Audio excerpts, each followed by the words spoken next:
Boti inayopita kwenye maji haizami kwa sababu kuna maji nje. Inazama kwa sababu kuna maji yameingia ndani ya boti. Usipoharibiwa ndani, hakuna uharibifu nje unaoweza kutokea. Hata kama nje kuna uharibifu, lakini uharibifu ule usipoweza kugusa moyo wako, huo uharibifu wa nje hautaweza kuangamiza maisha yako. Boti inayopita kwenye maji haizami kwa sababu kuna maji nje. Inazama kwa sababu kuna maji yameingia ndani ya boti.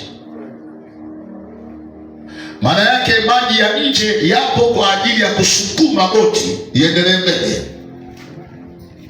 Hata kama yale maji yaje na nguvu ya namna gani, boti itaendelea kwenda mbele zaidi.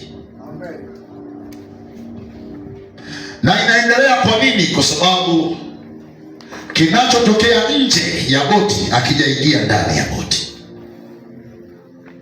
Maisha ya watakatifu yalivyotengenezwa, majaribu ya maisha yanapokuja na shida zake, hazijatengenezwa kwa namna ya kuharibu maisha ya mtu. Majaribu ni mtaji wa kiwango kingine, wa viwango vingine, na madhihirisho mapana ambayo haujawahi kukutana nayo kwenye maisha yako. Lakini yale majaribu yakiingia yakagusa moyo wako, majaribu yatazuia safari yako isiendelee. Unazama si kwa sababu ya majaribu, unazama kwa sababu umeruhusu majaribu yaingie kwenye moyo wako, yaharibu moyo wako.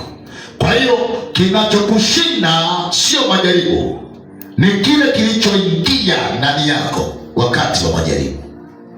Wako watu wengine kama wewe wanapitia hicho hicho, lakini wana lugha kama hii ya Ayubu. Anasema namna hii: akiisha kunijaribu nitatoka kama dhahabu. Huyu ni mtu anasema, jaribu halipo kwenye maisha yangu kana kwamba ni hatima yangu.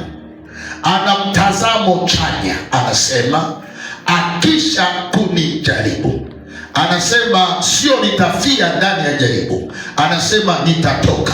Maana yake ndani yake anajua kuna kutoka katika jaribu. Kutoka kupo, sio nitafia jaribuni. Anasema kuna kutoka, na anajua kutoka kwake atatokaje. Anasema nitatoka kama dhahabu, nitatoka kama dhahabu. Hii ni tofauti na watu walio nje ya ufalme.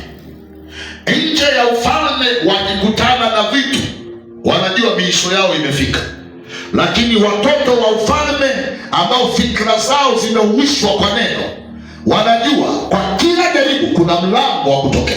Wanajua, na wakitoka hawatoki kienyeji, wanatoka na utukufu mkubwa hata kabla ya jaribu. Hawa ndio watakatifu ambao wanafurahi majira yote, wanashukuru majira yote, wanamshangilia Bwana majira yote.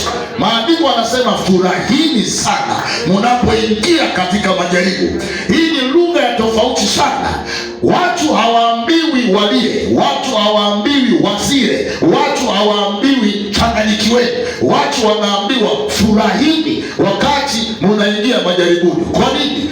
Jaribu huwa alimwachi vile vile yule aliyejaribiwa, ambaye amelinda makali ya jaribu yasidhuru moyo wake.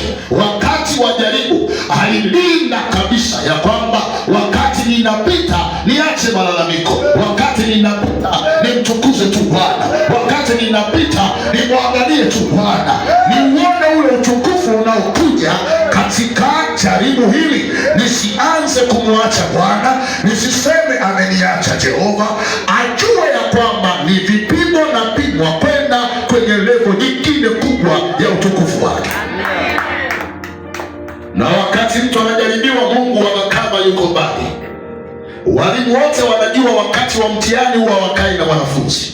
Hata kama nampenda kiasi gani, ni wakati wa pepa, ni wakati wa kutumia upako uliokuwa nao. Haupakwi mafuta kwa ajili ya show, haupewi neno neno kwa ajili ya kulala nalo, unapakwa mafuta, alafu Mungu anakuangalia. Huu ukomavu wako katika roho wakati wa jaribu ni wakati wa kutumia ile neema iliyoko juu yako, ni wakati wa kutumia ile mamlaka iliyokaa ndani mwako ili ukomae, ili misuli yako ya kiroho iweze kuwa sawasawa. Wakati wa jaribu ni wakati wa viwango vingine. Wakati wa jaribu ni wakati wa kumwona Mungu kwa namna nyingine. Wakati wa jaribu ni wakati wa utukufu wa Bwana kuonekana katika maisha. Sisi ndani ya jaribu, hapana, ninatoka na viwango vingine, ninatoka na neema nyingine. Vumilia kumsikia Bwana kwa jambo la faida la maisha yako, kwa jambo la nguvu ya maisha yako.